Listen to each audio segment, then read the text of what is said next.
Olá pessoal, tudo bom? Como é que vocês estão?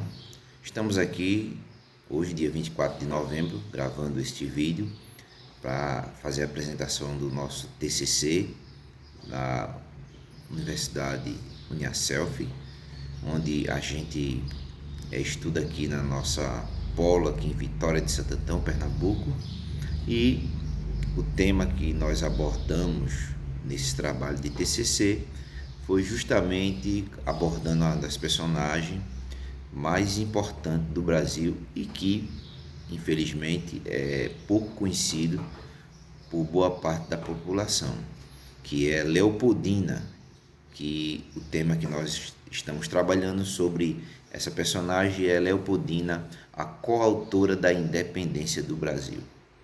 Essa mulher que é conhecida no imaginário popular, conforme está no trabalho, ela é mostrada apenas como uma vítima de um triângulo amoroso que sofre com a traição do seu marido, o Dom Pedro I, mas esse trabalho a gente abordou que essa mulher ela era muito mais do que uma vítima de traição do seu marido, mas também ela foi uma das principais protagonistas da independência do Brasil, e é aí que a gente começa a pensar, né? Essa mulher, ela tem uma imagem, né?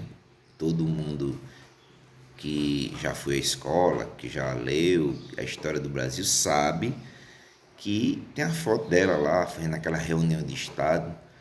E, assim, há muito tempo, quando eu vi essa imagem, eu fiquei vendo uma visível contradição, né? Como é que uma mulher era só uma vítima do triângulo amoroso se ela tinha esse poder de governar na ausência do seu marido? Então, na realidade, Leopoldina, ela foi uma grande protagonista. Uma das coisas que eu gostaria de destacar nesse vídeo é que essa mulher, ela vai entrar para a história como alguém que certamente, na independência dos países que a gente conhece, uma mulher não teve um envolvimento tão profundo e foi tão decisivo como ela, aqui no Brasil. Porque a gente vai observar, quando a gente faz esse trabalho de pesquisa, que ela estava muito mais decidida, né? Estava muito mais disposta a pegar a guerra, a independência do Brasil do que o próprio Dom Pedro I. O Dom Pedro I, quando vem despertar e decidir de fato para segurar a independência do Brasil, já é bem mais adiante, depois de todo um processo. E quem estava nos bastidores querendo influenciar Dom Pedro I a aderir, a apoiar a independência do Brasil foi justamente Leopoldina. O escritor Paulo Rizzuti, que foi o livro de apoio que a gente se utilizou para trabalhar sobre essa personagem, né? Paulo Rizzuti, ele vai dizer que uma das cartas de Leopoldina, ela vai dizer o seguinte: o Brasil será em vossas mãos um grande país. O Brasil vos quer para seu monarca. Com o vosso apoio ou sem o vosso apoio, ele fará sua separação. O pomar está maduro, colhei-o já, senão apodrece. Então observe que Leopoldina, ela já estava decidida ano-luz na frente de Dom Pedro.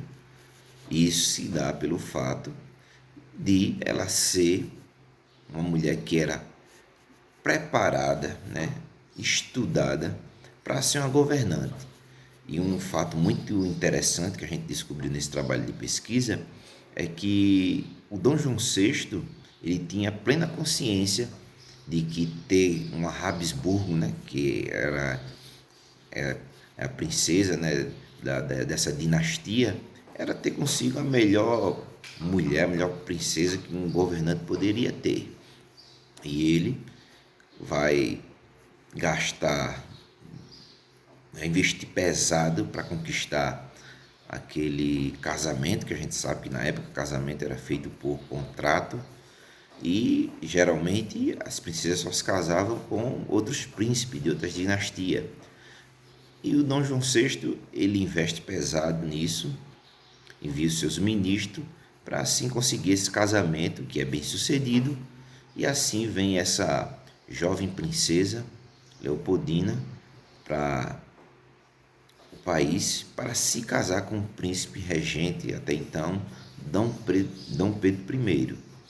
E nessa situação, com o passar do tempo, né, os fatos vão se desenrolando, existe a Revolução do Porto, e quando Leopoldina olha para todo o cenário, ela chegou à conclusão que tudo estava perdido caso Dom Pedro retornasse para Portugal, né, que era a proposta das cortes que havia feito aquela Revolução do Porto, que todos nós aqui trabalhando com história conhecemos. E ela viu que aquilo ali estava perdido caso Dom Pedro voltasse para aquele país. E ela começa ali, juntamente com José Bonifácio e outros patriotas, a persuadir o Dom Pedro a aderir à causa da independência do Brasil. E uma coisa interessante que a gente observa nesse trabalho é que a independência do Brasil, ela foi um processo bem cheio de contradição, teve muito debate nos bastidores pela elite, né? Com Leopoldina como protagonista, né? Eu gostaria muito de enfatizar sobre isso, ela protagonizando, e o José Bonifácio dispensa comentário, né? Que é chamado, reconhecido como o pai o patriarca da independência. Ele vai enviar uma carta bem enérgica para Dom Pedro, dizendo a ele que, entre outras palavras, ele não deveria de forma nenhuma voltar para aquele país se ele fosse de fato um honrado, né? Ele vai dizer umas palavras bem pesadas que eu não quero falar aqui detalhadamente para não estender o vídeo. E Leopoldina, que via nesse homem uma liderança muito forte, vai até citar ele em outra carta, que ela vai dizer o seguinte: ainda é tempo de ouvires o conselho de um sábio que conhece todas as coisas da Europa, que além de ser o vosso ministro fiel, é o maior de vossos amigos. Ouve o conselho de vosso ministro, se não quiseres ouvir o conselho de vossa amiga. Então ele é citado aqui como ministro fiel de Dom Pedro I, José Bonifácio, e também como amigo. E esse amigo que tinha essa intimidade, por isso que ele vai falar algumas palavras fortes para o Dom Pedro, enviando uma carta, e o Dom Pedro, a partir daí, ele vai aderir à causa da independência do Brasil e vai finalmente dar o grito de independência ali nas margens do Rio Ipiranga, e o Brasil nasceu dessa forma assim maravilhosa, né? Eu acho muito bonita a história do Brasil e muito feliz por ter concluído esse trabalho, aprendi um pouco mais sobre a história do nosso país, e que aqui concluo meu trabalho, e gostaria aqui de agradecer a Deus em primeiro lugar e a Uniaselv de nos dar, né, essa oportunidade de estudar nesse tempo de formação em licenciatura. Então, aqui fica as minhas considerações finais e um abraço a todos.